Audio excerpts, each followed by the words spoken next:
A member of the U.S. Air Force sets himself on fire outside the Israeli embassy in Washington, D.C. And AT&T is apologizing to its customers for last week's outage by offering a credit to their accounts. The Morning Rundown starts now. From the Straight Arrow News Studio, bringing the stories that matter to you from across the United States and around the world. This is the Morning Rundown. Today is Monday, February 26th. Thank you for joining us. I'm Kara Rucker. In an apparent protest against Israel's operations in Gaza, a man set himself on fire outside the Israeli embassy in Washington. The U.S. military now confirming that man is an active duty member of the U.S. Air Force. Authorities saying the incident occurred around 1 p.m. on Sunday, with officers from the Secret Service extinguishing the fire. The man was taken to the hospital in critical condition, suffering life-threatening injuries. The man was said to be live streaming on the social platform Twitch.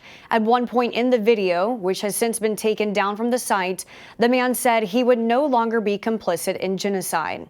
He then yelled, "Free Palestine," while setting himself on fire. The incident comes as Israeli Prime Minister Benjamin Netanyahu says the country's military has presented a plan to its war cabinet for evacuating civilians from areas of fighting in the Gaza Strip, as Israel is expected to target the border city of Rafah. Netanyahu saying that could be delayed if a deal is reached to release the hostages being held by Hamas. Ukrainian President Volodymyr Zelensky gave a glimpse into the toll his country is facing after 2 years of war with Russia. On Sunday, Zelensky confirming 31,000 Ukrainian soldiers have been killed since the Russia-Ukraine war began in 2022, saying, quote, "This is a big loss for us." He did not disclose the number of injured or missing, saying that would give Russia crucial information. The number is a fraction of what U.S. officials believe the death toll to be. American officials this past summer suggested close to 70,000 Ukrainian soldiers have been killed. Zelensky says it is not known how many civilians have been killed. While Russia provides few details on its losses, a U.S. intelligence report in December estimated that 315,000 Russian troops had been killed or wounded in Ukraine.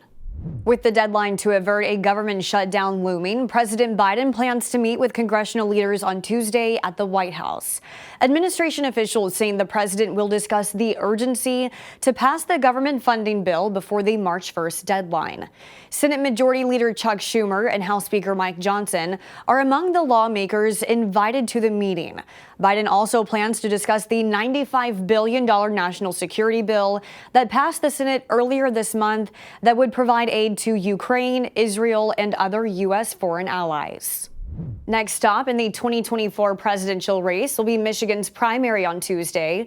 President Joe Biden is expected to win on the Democratic side as Republican frontrunner former President Donald Trump looks to continue his winning streak after his landslide victory in South Carolina this past Saturday.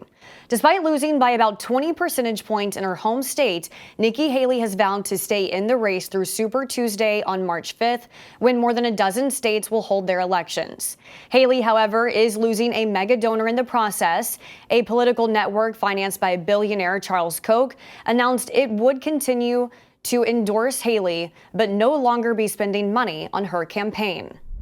AT&T announced yesterday that some customers impacted by last week's cell phone service outage will receive a $5 service credit. Last Thursday's outage lasted more than 7 hours and affected over 70,000 users, the company told employees in a letter. AT&T explained the outage was due to a technical error while the company worked to expand its network, ruling out the possibility of a cyber attack.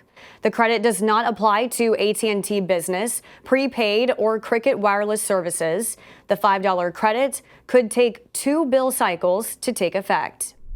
Finally this morning, as the sports world counts down the days until the start of March Madness, some are calling for one type of madness to end, storming the court, when college basketball fans celebrate their team's win by jumping out of the stands and running onto the court as the buzzer sounds. Players and coaches are sounding off on the dangers of this tradition after Duke's Kyle Filipowski injured his ankle when Wake Forest fans ran onto the court this past weekend, bumping into the Blue Devils star player as he was trying to walk off. After the game, Duke's coach raised the issue of banning court storming. Wake Forest athletic director saying he expressed sincere regret to Duke officials in a post-game conversation, saying event staff and security must do better. Filipowski taking to social media saying this has got to change. This incident comes just weeks after Iowa's Caitlin Clark fell to the ground as Ohio State fans stormed their court. These are your top stories for this Monday. Unbiased, straight facts. That's Straight Arrow News. We'll see you back here tomorrow. Until then, I'm Kara Rucker. Have a great day.